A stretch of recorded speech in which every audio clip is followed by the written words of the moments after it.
joined today by Caroline Glick, a world-renowned speaker, journalist. We're pleased to be joined today by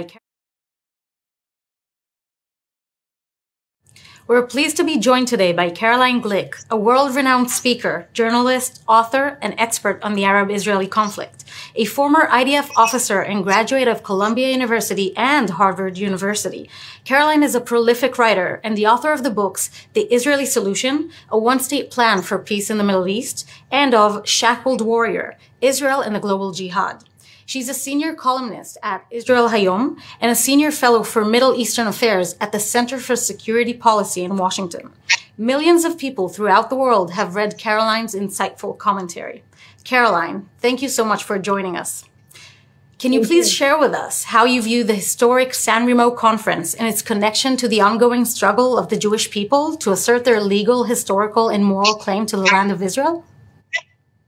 Sure. Thank you so much, Tamir. Thank you to Imtirtz for really marking this important day, the centennial of the San Remo Conference.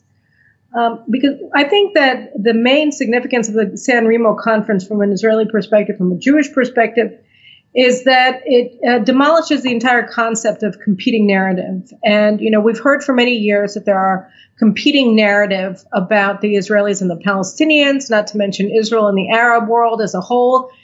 And we really don't know where the truth lies. And the best thing to do, if you want to be fair, is to try to split the difference between the two.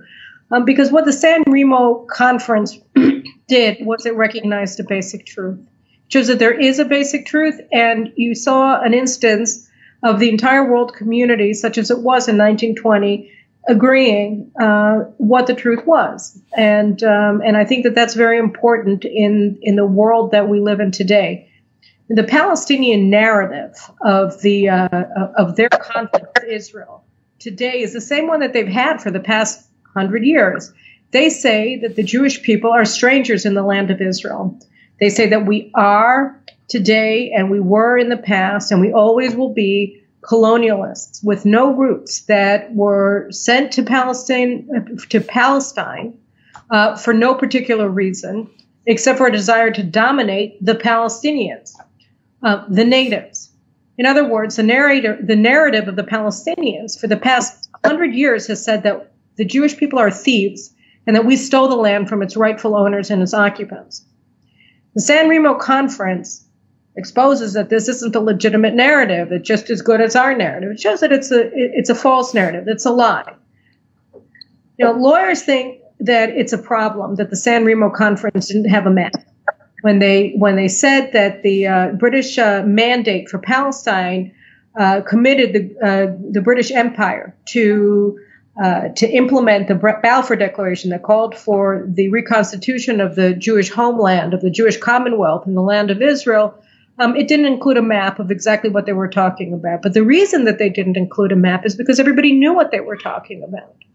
The San Remo Conference that said that the British had to reconstitute the Jewish Commonwealth in the land of Israel was written by people who all recognized what the land of Israel was because they all shared a deep familiarity with the Bible.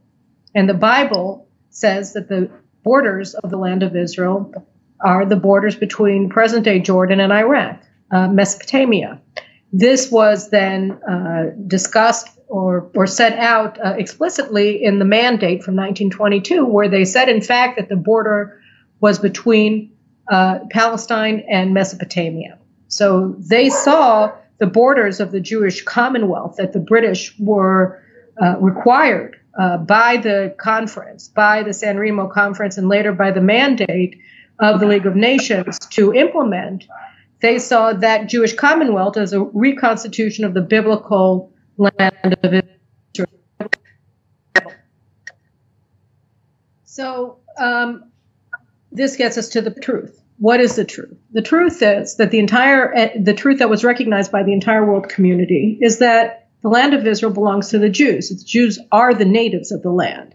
It's true that there were others who were living here, not that many, by the way, but there were others who were living here. And in fact, the San Remo Conference and the League of Nations mandate and the British and the Balfour Declaration from 3 years earlier, from 1917, all said that you need to guarantee the civil and religious rights of everybody who lives in the land of Israel, which of course Israel has always done. But the right to build a national commonwealth was something that the British were enjoined to do for the Jews and not for anybody else. And why? Because the entire world community recognized that there was only one nation on the face of the planet that ever viewed the land of Israel as its homeland, and that's the Jewish people. So again, there is no narrative here. There's a recognition of a basic historical truth. The land of Israel belongs to the Jews. It always has, and it always will. And it has never been the homeland of any other people. I don't think that people even thought that there was anything controversial about what they were doing.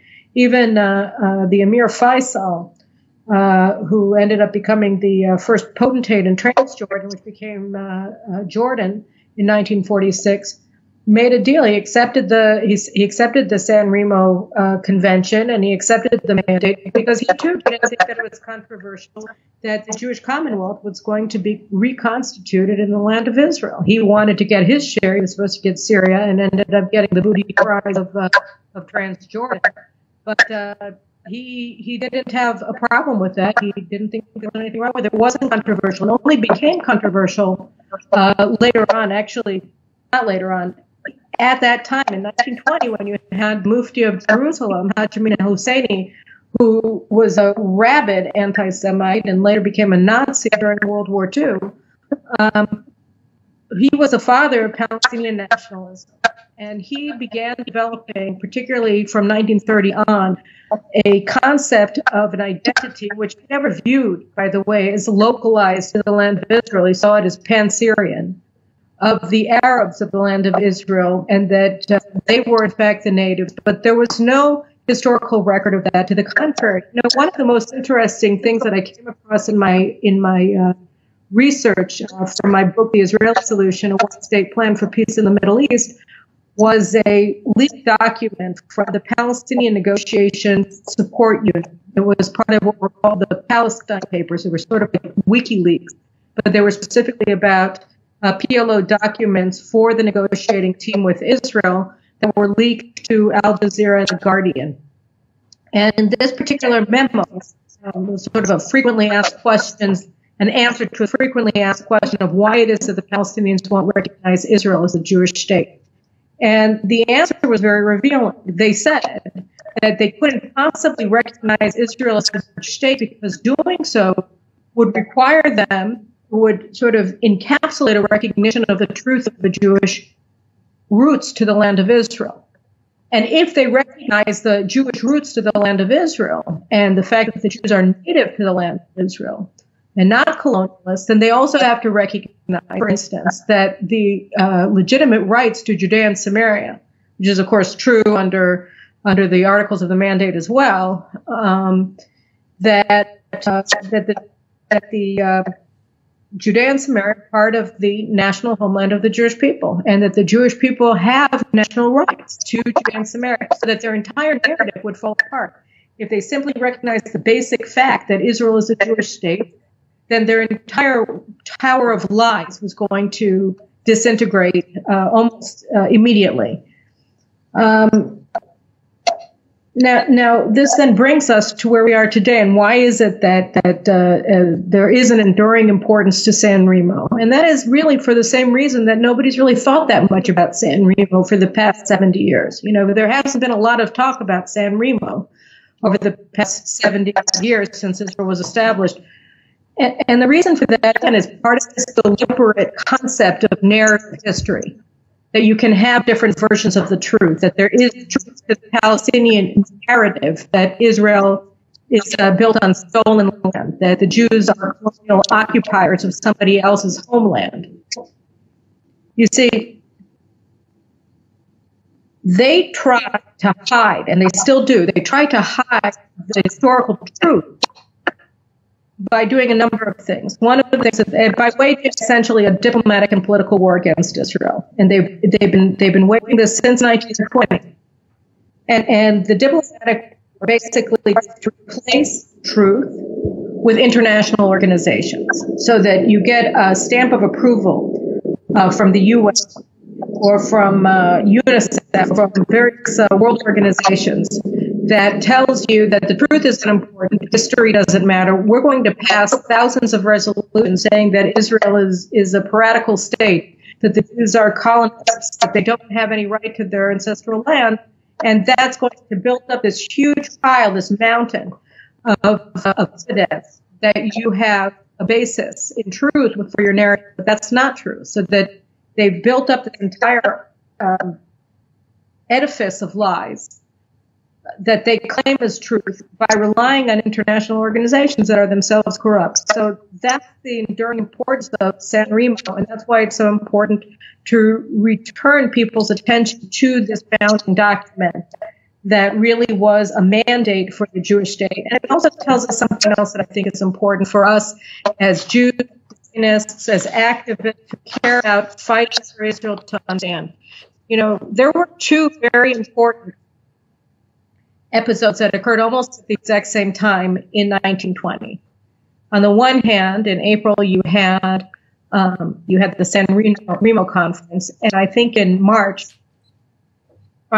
February, you had the Battle of Tel Hai.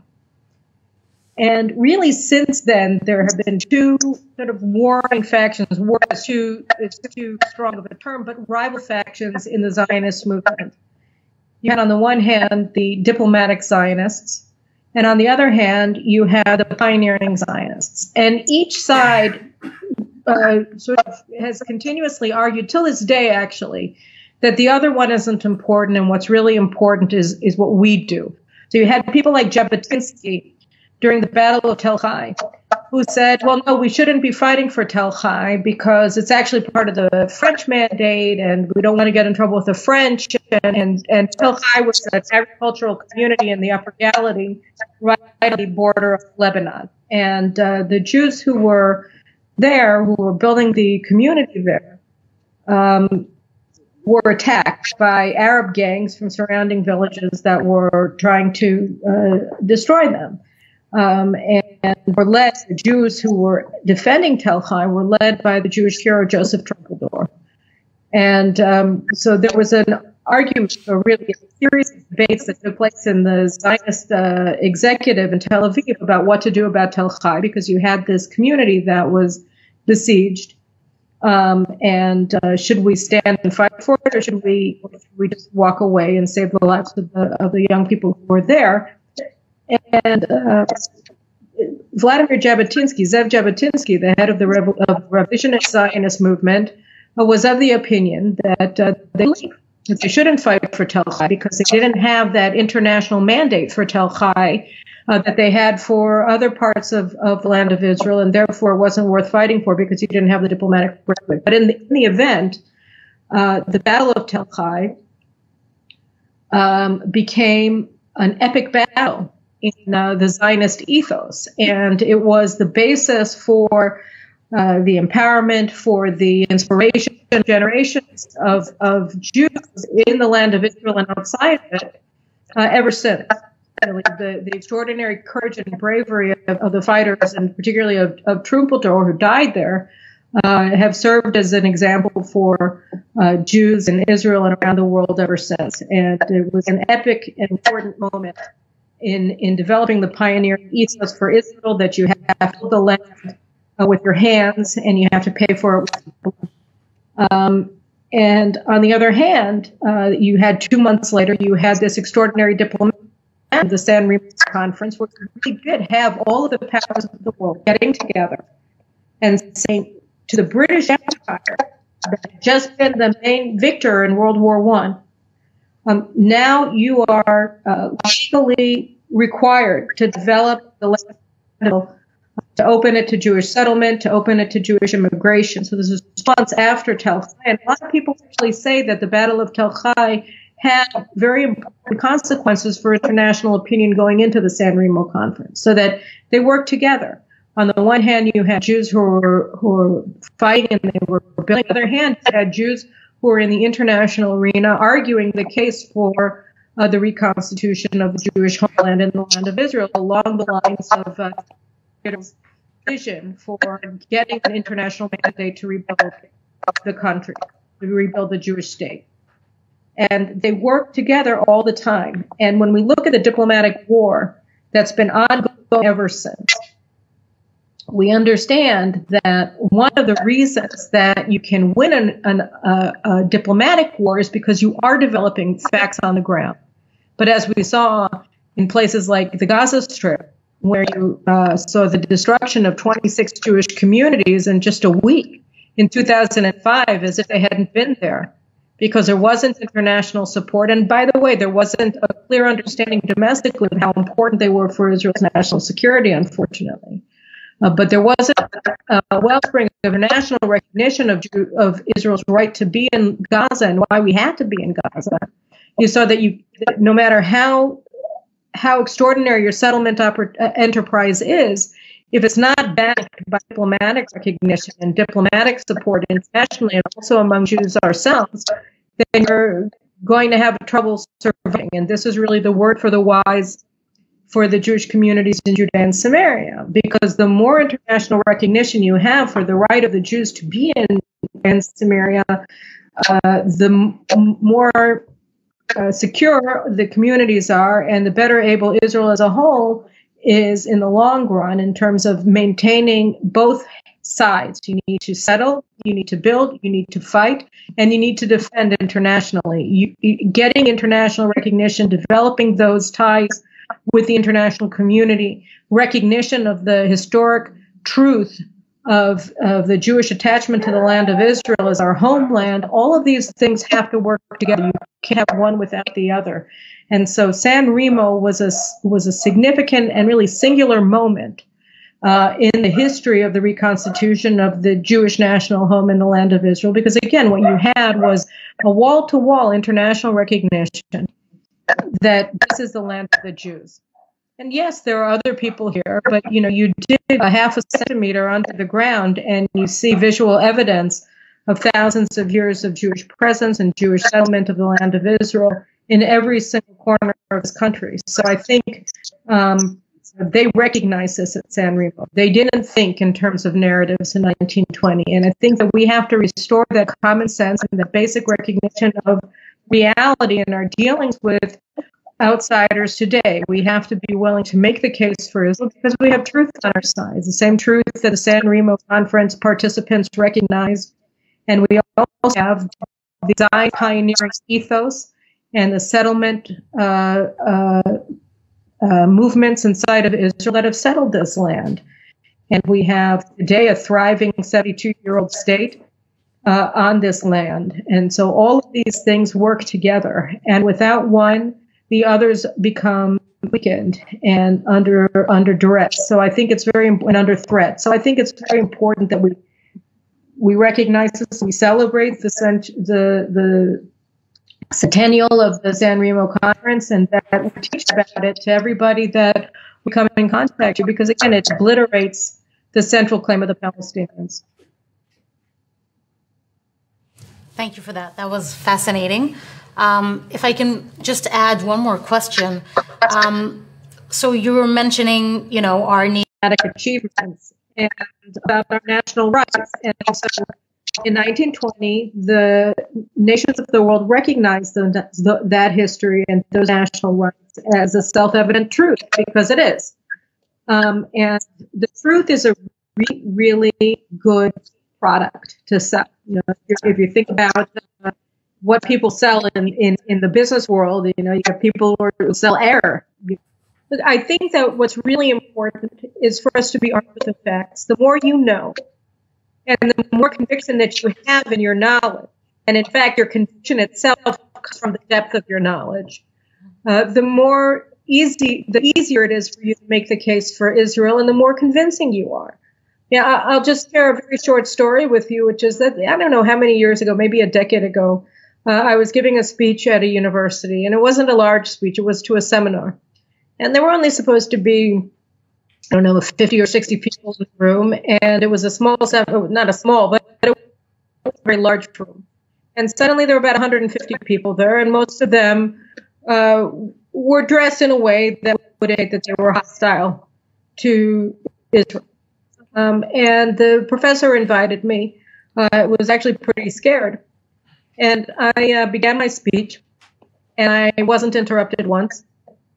And when the questions came, I had a couple of, I guess, hostile questions, but I answered them. And the entire speech went off, and it was a very hostile campus as well. And the entire speech went off basically without a hitch. And as I was walking out of the seminar room with the professor who had invited me, he was in a state of shock. He said, I can't believe that how do you explain that? And I said, how do I explain what? And he said, I can't believe that there wasn't a riot in that room. He said, half of the students in the room were there in order to riot, and you shut them up. They didn't even ask you questions. I don't understand. And I said, well, what do you think happened? And he said, you know what actually I think happened is that they realized that they couldn't disarm you, that you had too much attention, that you knew too much, and that they weren't going to be able to stump you or embarrass you, and that if they tried, that you were going to turn it around on them and they would be humiliated. And so they decided to just be quiet. And I think that it was, for me personally, obviously it didn't feel good, but I think it was also a very instructive moment. The more you know and the more you care, the better you are in making your case. And again, this just brings me back once again to why it is important to understand the diplomatic significance of the national significance of the achievement that the Zionists had at San Remo. That again, this was the first. It was the first sort of international event. Not, you had the Balfour Declaration 3 years earlier, but that was an act of the British government alone. And 3 years later, at the end of the war, the Balfour Declaration and its commitment to establishing a Jewish homeland in the land of Israel and opening it up for Jewish settlement and immigration became a binding international document, became, most importantly, the declared sense of the world. It was a truth, and they recognized it as such before anybody came up with the concept of postmodernism and competing narratives. And we have to return to that basic foundational moment in the Zionist movement and the establishment of the state of Israel. We have to celebrate it. We have to teach it. We have to talk about it. So yes, I think it's very important. Definitely, and I think that was a beautiful example. Now, you're known to support a one-state solution to the Israeli-Arab conflict. So from that side of the picture, what in your view are the critical changes we should see happening in order to actually make this more feasible? Look, I think that perhaps I don't want to rank things too much, but among the many diplomatic achievements that Israel has accomplished over the last 100 years. You can mark the American government's recognition of Israel's capital, Jerusalem, and the transfer of the U.S. embassy in Israel to Jerusalem. That was a critical moment in Israel's diplomatic history, because again, it goes back to that document from the Palestinians' negotiation support unit that said we mustn't recognize that Israel is a Jewish state, because if we do, then we can't not recognize Israel's national rights to Judea and Samaria. And so one of the biggest parts of that is the international fight against Jerusalem. Because, of course, you can't understand Jewish history without recognizing the centrality of the city of Jerusalem to everything about being Jewish, to everything about the Jewish people, to everything about Zionism, everything about everything. Of course, Jerusalem is Zion. So the concept that Jerusalem is somebody else's capital, other than the Jews, is both absurd and also highly destructive. Because again, if we don't have Jerusalem, if Jerusalem isn't ours, then what on earth are we doing here? Everything we are is about Jerusalem. And by the same token, a very important, I don't know if from a sort of an existential perspective, is as important as Jerusalem moving the U.S. embassy to Jerusalem, but perhaps it is. The statement, the declaration by Secretary of State Mike Pompeo last year that recognized that the Israeli communities in Judea and Samaria are not illegal, that they're legal. This again goes against the grain of thousands and thousands of resolutions by international organizations whose purpose is to transform the concept of Israel into sort of a pirate state, that we've taken over somebody else's land, that it doesn't belong to us. And it goes back again to that leaked document from the Palestinians negotiation support of it. That, you know, that they don't want anybody to recognize that, of course, Jews come from Judea. That, of course, this is our ancestral homeland. That, of course, we have every right to be in Judea and Samaria and to assert our national rights and our sovereign rights in Judea and Samaria. I think from that perspective, we've had extraordinary diplomatic accomplishments over the past 4 years, and to a certain degree, the fact that even the incredibly hostile Obama administration wasn't able to completely undermine the truth, no matter how hard they tried, I think is also a diplomatic achievement. But so from a diplomatic perspective, I think that what we've already accomplished in the last 3.5 years with the Trump administration is sort of an earthquake, and it's an extraordinary one for us. And in terms of achieving then the Israeli sovereignty in Judea and Samaria, I think a lot of it is just a matter of Israeli will. At this point, you know, we have an international writ of legitimacy from the most powerful country on earth to apply our law, and through that our sovereignty over parts of Judea and Samaria. And my sense is that now it's true that the Palestinian national movement, such as it is a movement that exists in order to negate the Jewish national movement, and so that means that the stronger Israel is. And we strengthen ourselves by applying our law to the Israeli communities in Judea and Samaria and to the Jordan Valley. The stronger we are, the weaker the Palestinian national movement is. The weaker we are as a national movement, the less funds are in our rights, the more powerful.